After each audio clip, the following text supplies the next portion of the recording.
অনেকদিন ধরে আকাশ থামছে না। মনে হচ্ছে এই বৃষ্টি যেন থামার নামই নিচ্ছে না। রাস্তা এখন আর রাস্তা নেই, সবকিছু ডুবে গেছে পানির নিচে। কর্মজীবী মানুষ বের হতে পারে না, কাজে যেতে না পারার কষ্টে বুকটা ভেঙে যায়।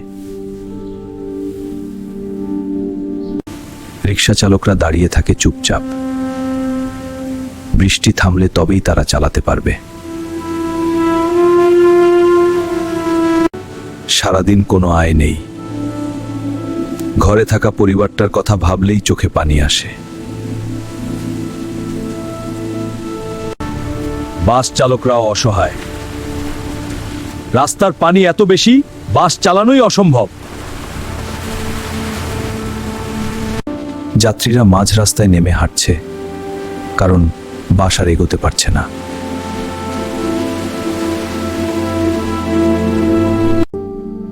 ঘরে ছোট বাচ্চারা অপেক্ষা করে, কিন্তু ঘরে খাবার আনার মতো কেউ বের হতে পারে না। মা চুপচাপ খালি হাড়ির দিকে তাকিয়ে থাকে,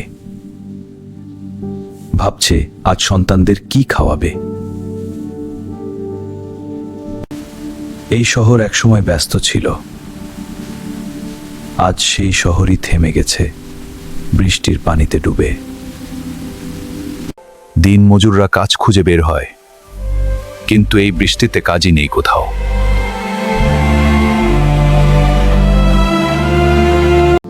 সারাদিন বসে থাকে একটা কাজের আশায়, কিন্তু আশাটা ফাঁকা থেকেই যায়।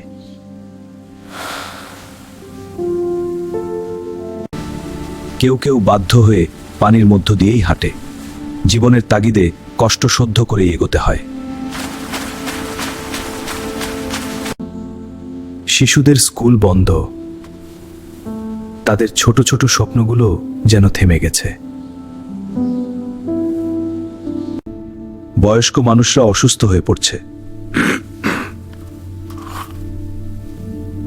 কিন্তু হাসপাতালেও যাওয়া কঠিন হয়ে গেছে। বাসের ভিতরেও পানি ঢুকে পড়ছে। চালক অসহায় হয়ে তাকিয়ে থাকে। রিকশাটা উল্টে রেখে দেয়, কারণ চালানোর কোনো সুযোগই নেই। রাত নামলেও বৃষ্টি থামে না। মনে হয় এই কষ্টের শেষ কোথায়। এই বৃষ্টি শুধু পানি না, এটা হাজারো মানুষের কষ্ট, দুঃখ আর অসহায়তার গল্প।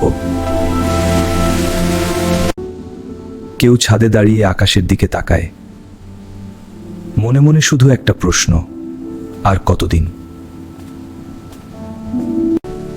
ছোট দোকানদারদের দোকান ডুবে গেছে।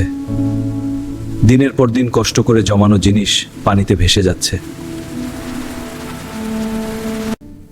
বিদ্যুৎ চলে গেছে। অন্ধকার ঘরে ছোট ছোট বাচ্চারা ভয় পেয়ে যায়। এই টাকা দিয়েই তো সংসার চলার কথা ছিল। মায়ের চোখে পানি, কারণ আজ তার সন্তান অন্তত কিছু খেতে পারবে। কিছু মানুষ এগিয়ে আসে, অসহায়দের জন্য খাবার আর সাহায্য নিয়ে।